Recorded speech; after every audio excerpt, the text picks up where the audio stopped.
नमस्कार, ग्रामीण महिला विद्यापीठ यूट्यूब चैनल पर आप सभी का स्वागत है। कक्षा 12 राजनीति विज्ञान इकाई फर्स्ट प्रमुख अवधारणाएं पाठ 2 शक्ति, सत्ता और वैधता। शक्ति के बारे में हम पढ़ चुके हैं।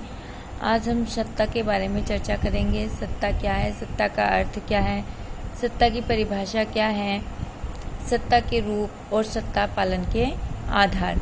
सबसे पहले सत्ता क्या है? किसी व्यक्ति, संस्था, नियम व आदेश का ऐसा गुण जिसके कारण उसे सही मानकर स्वेच्छा से उसके निर्देशों का पालन किया जाता है, सत्ता कहलाती है।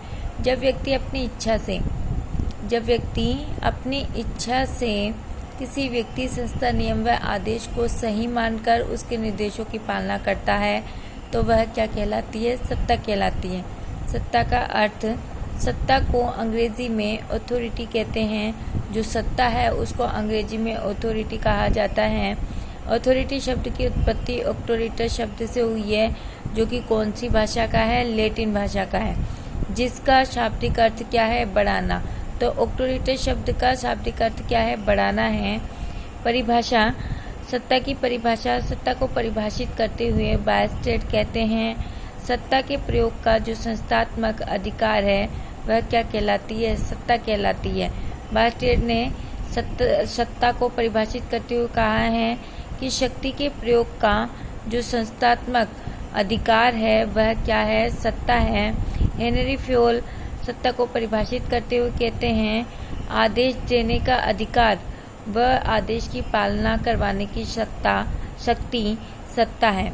जब व्यक्ति क्या करता है? आदेश देने का अधिकार रखता है तथा उसके पालन करवाने की शक्ति रखता है तो वह क्या कहलाती है? सत्ता कहलाती है। सत्ता के रूप, सत्ता को 3 रूपों में बांटा गया है। सत्ता के कितने रूप हैं? 3 रूप हैं। परंपरागत सत्ता, करिश्माई सत्ता, कानूनी व तर्कसंगत सत्ता। तो सबसे पहले परंपरागत सत्ता, व्यक्ति व वंश द्वारा परंपरा के अनुसार जिसका प्रयोग किया जाता है वह परंपरागत सत्ता है। जैसे घर के सबसे वरिष्ठ सदस्य की सत्ता। दूसरी करिश्माई सत्ता, व्यक्ति के व्यक्तित्व से जिसका प्रयोग किया जाता है वह कौन सी सत्ता है? करिश्माई सत्ता।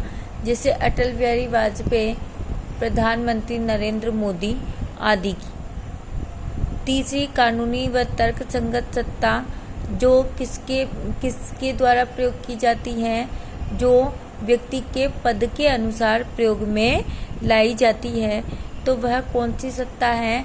कानूनी तर्कसंगत सत्ता है। जैसे जिला कलेक्टर का अधिकार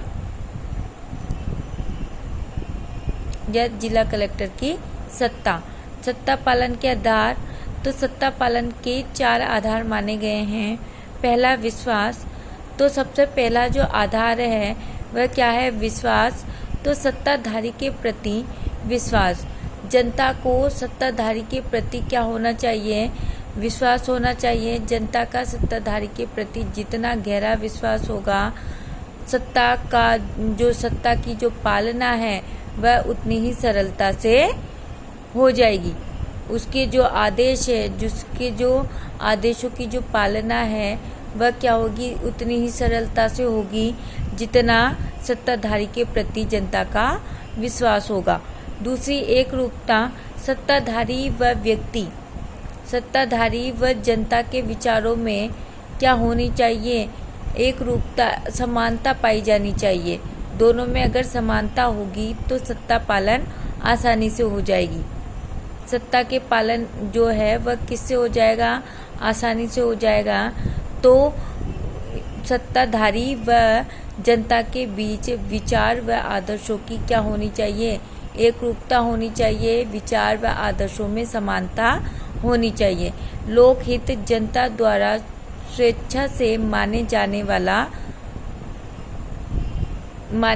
वाला कानून या अधिकार, तो वह क्या है? जिसमें क्या छिपा हो? जिसमें जनता का भला छिपा हो। जैसे यातायात के नियम, जो व्यक्ति अपनी इच्छा के अनुसार, जिन नियमों को व्यक्ति अपनी इच्छा के अनुसार उनकी पालना करता है तो वह क्या उसमें क्या छिपा होता है? जनता का कल्याण छिपा होता है। तो वह क्या है, सत्ता पालन का आधार है। कि इनको क्या माना गया है कि जिसमें जनता का कल्याण छिपा होता है, व्यक्ति उनकी पालना अपनी इच्छा से कर लेता है। दबाव आदेशों की पालना करवाने का माध्यम। जब व्यक्ति सरलता से आदेशों का पालन ना करे तो उस स्थिति में किसका सहारा लिया जाता है? दबाव का सहारा लिया जाता है।